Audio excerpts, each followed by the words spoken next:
അബിക talks and music ചാനലിന്റെ മറ്റൊരു വീഡിയോയിലേക്ക് ഏവർക്കും സ്വാഗതം. Gaming addiction. ഇന്നത്തെ കാലത്ത് കുട്ടികളും മുതിർന്നവരും എല്ലാം പ്രായഭേദമന്യേ തന്നെ മൊബൈൽ ഫോണിന് അടിമകളാണെന്ന് പറയാം. അമിതമായി മൊബൈൽ ഫോൺ ഉപയോഗം പലതരത്തിലും ആരോഗ്യ പ്രശ്നങ്ങൾക്ക് കാരണമാകുന്നു. അത്തരത്തിലൊരു വാർത്തയാണ് രാജ്യ തലസ്ഥാനത്ത് നിന്നും പുറത്തു വരുന്നതും. അമിതമായ ഗെയിം കളിയെ തുടർന്ന് ഡൽഹിയിൽ കൗമാരക്കാരന് നട്ടെല്ലിന് ശസ്ത്രക്രിയ നടത്തി. അമിതമായ പബ്ജി ഗെയിമിങ്ങിന് അടിമയായതിനെ തുടർന്ന് 19-കാരന്റെ ശരീരം ഭാഗികമായി തളർന്നുപോയി.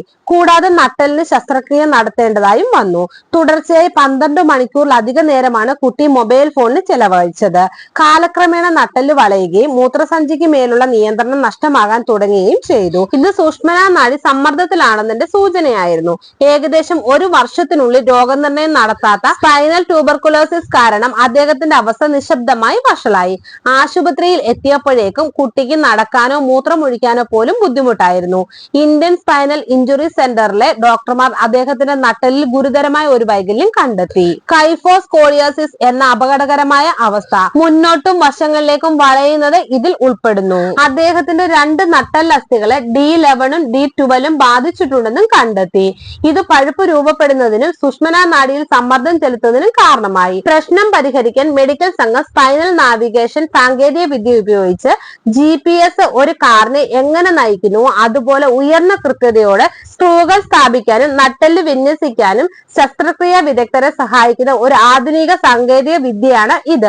സുഷ്മനാ നാഡിയെ കംപ്രസ് നീക്കം ചെയ്യുക, നട്ടെല്ലിന്റെ ആകൃതി ശരിയാക്കുക, ഇംപ്ലാന്റുകൾ ഉപയോഗിച്ച് ഇതിനെ സ്ഥിരപ്പെടുത്തുക എന്നിവയായിരുന്നു ശസ്ത്രക്രിയയിൽ ഉൾപ്പെടുത്തിയിരുന്നത്. ശസ്ത്രക്രിയ കഴിഞ്ഞ ശേഷം ഏതാനും ദിവസങ്ങൾക്കുള്ളിൽ കൗമാരക്കാരൻ സുഖം പ്രാപിക്കുന്നതിന്റെ ലക്ഷണങ്ങൾ കാണിച്ചു തുടങ്ങി. സുഷുമ്നാ നാഡിയിലെ മർദ്ദം കുറഞ്ഞതിന്റെ വ്യക്തമായ ലക്ഷണങ്ങൾ കാണിച്ചു തുടങ്ങി. കുട്ടി പതിയെ നടക്കാനും തുടങ്ങി. ഫിസിയോതെറാപ്പി, ഗെയിമിംഗ് ആസക്തിയെ പരിഹരിക്കാനുള്ള കൗൺസിലിംഗും ഉൾപ്പെടുന്ന പുനരധിവാസ ചികിത്സയിലാണ് ആൺകുട്ടി ഇപ്പോൾ. ശാരീരികമായും മാനസികമായും സാധാരണ ജീവിതത്തിലേക്ക് മടങ്ങി വരാൻ കഴിയുമെന്ന് ഉറപ്പാക്കാൻ അദ്ദേഹത്തിന്റെ അസുഖം സൂക്ഷ്മമായി നിരീക്ഷിച്ചുകൊണ്ടിരിക്കുകയാണ്. Internet gaming disorder. ഗെയിം കളിക്കുന്നതിൽ നിയന്ത്രണം നഷ്ടപ്പെടുന്ന അവസ്ഥയാണ് ഇന്റർനെറ്റ് ഗെയിമിംഗ് ഡിസോർഡർ അഥവാ വീഡിയോ ഗെയിം അഡിക്ഷൻ എന്ന് പറയുന്നത്.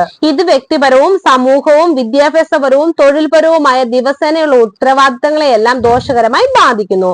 ലോകത്ത് ദശലക്ഷക്കണക്കിന് ആളുകൾ വീഡിയോ ഗെയിം കളിക്കുന്നുണ്ട്. എന്നാൽ ഒരു ചെറിയ ശതമാനം ആളുകൾക്ക് അഡിക്ഷൻ ഉണ്ടാകുകയും ചിലർക്ക് മാനസികാരോഗ്യ പ്രശ്നങ്ങൾ ഉണ്ടാകുകയും ചെയ്യുമെന്നും ആരോഗ്യ വിദഗ്ധർ പറയുന്നു. എന്താണ് അഡിക്ഷൻ ഉണ്ടാക്കുന്നത്? വീഡിയോ ഗെയിം അഡിക്ഷന് ഒരു പ്രത്യേക കാരണം ഒന്നും തന്നെയില്ല. എന്നാൽ വീഡിയോ ഗെയിം കളിക്കുന്ന പ്രക്രിയയും ജയിക്കുന്നതും ഒരു ന്യൂറോ ട്രാൻസ്മിറ്റർ ആയ ഡോപ്പമിന്റെ ഉൽപാദനം കൂട്ടുന്നു. ഈ ഹോർമോണാണ് ചലനം, ഓർമ്മശക്തി, സന്തോഷം, മോട്ടിവേഷൻ തുടങ്ങി നിരവധി ശാരീരിക പ്രവർത്തനങ്ങൾക്ക് പങ്കുവഹിക്കുന്നത്. ഡോപ്പമിന്റെ അളവ് കൂടുന്നതും കുറയുന്നതുമെല്ലാം നിരവധി മാനസികാരോഗ്യ പ്രശ്നങ്ങളുമായും നാഡീസംബന്ധമായ രോഗങ്ങളാലും ബന്ധപ്പെട്ടിരിക്കുന്നു. വീഡിയോ ഗെയിം അഡിക്ഷൻ ഉള്ളവരുടെയും മയക്കുമരുന്ന് ഉപയോഗിക്കുന്നതിലൂടെ ഉണ്ടാകുന്ന മാനസിക രോഗം ഉള്ളവരുടെയും തലച്ചോറിന് സാമ്യങ്ങൾ ഉണ്ടെന്ന് അടുത്തിടെ നടന്ന നാഡീസംബന്ധമായ പഠനത്തിൽ കണ്ടു. എങ്ങനെ തടയാം ഈ അഡിക്ഷൻ?